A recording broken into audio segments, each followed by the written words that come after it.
On a quiet night, the boy quietly placed a mobile phone into his grandfather's coffin. After the funeral ended, he tried sending a message to his deceased grandfather with mixed feelings. However, to his astonishment, he received a reply the next morning. This sent chills down his spine. When he opened the message, he found a string of strange characters that were completely incomprehensible. Panicked, he immediately ran downstairs to tell his father about this bizarre incident. But his father dismissed it, believing that someone must have taken the phone and was playing a prank by replying "To verify the truth." Xiaoshui decided to personally visit the cemetery to investigate. He called the phone buried in the coffin, then held his breath and leaned close to the ground to listen carefully. Sure enough,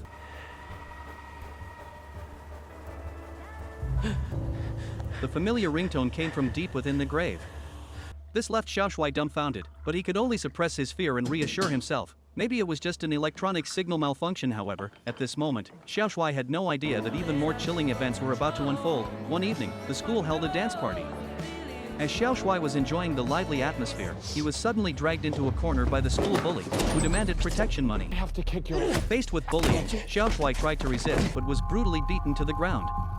When he got home, he chose to remain silent out of fear of further retaliation. Thinking of his late grandfather, with whom he used to share everything, Xiaoshui couldn't help but send a voice message to that mysterious phone, recounting how he had been bullied. To his utter shock, news came the next day that the school bully had died in an accident. Even more spine-chilling was the fact that the bully's death pose mirrored exactly how he had struck Xiaoshui during their fight. Seeing these details, Xiaoshui was utterly shocked. Pretty obvious. He began to suspect that this was no coincidence, but who could be behind all of this? With doubts lingering in his mind, Xiaoshui sent another voice message to the phone, hoping for answers. Then, he sat anxiously on the edge of his bed, waiting nervously for a knock on the wall as a response. But no matter how long he waited, there was no sound at all. Just as he was about to give up, the phone rang suddenly. This time, he was too scared to even answer it.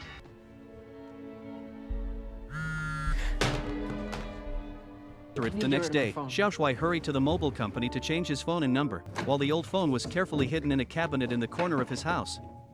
For an entire year, Xiaoshui tried hard to forget about the incident, and life seemed to return to normal. However, fate always has a way of playing tricks. One day, Xiaoshui's most beloved teacher was tragically killed by a drunk driving rich second-generation who was merely fined and sentenced to 3 months of alcohol rehabilitation treatment. Enraged, Xiaoshui took out that long-forgotten phone again, praying for justice to prevail. Sure enough, the next day, news broke that the rich young man had choked to death on a bar of soap, a ridiculous and ironic demise. Xiaoshui confirmed the cause of death by bribing a nurse at the rehabilitation center, which made him feel increasingly uneasy. Could it really be that his grandfather was avenging him from beyond the grave? To find answers, Xiaoshui went to the cemetery, hoping to communicate with his grandfather, but no matter how much he called out, there was no response. Although those two villains deserved their punishment, Xiaoshui still felt deeply guilty. To finally rid himself of this shadow, he solemnly bid farewell at the tombstone. "Grandpa, I've grown up now. I can protect myself well. Please rest in peace." With that, he went to the lakeside and threw the phone, which carried countless secrets, far into the depths of the lake. And so, the story comes to an abrupt end, leaving the audience with endless speculation. After watching this movie, many people expressed confusion. Personally, I believe that Xiaoshui may have developed schizophrenia due to prolonged school bullying, and the two murders might have been driven by crimes committed under his subconscious mind. Only such an explanation can reasonably connect the entire plot together.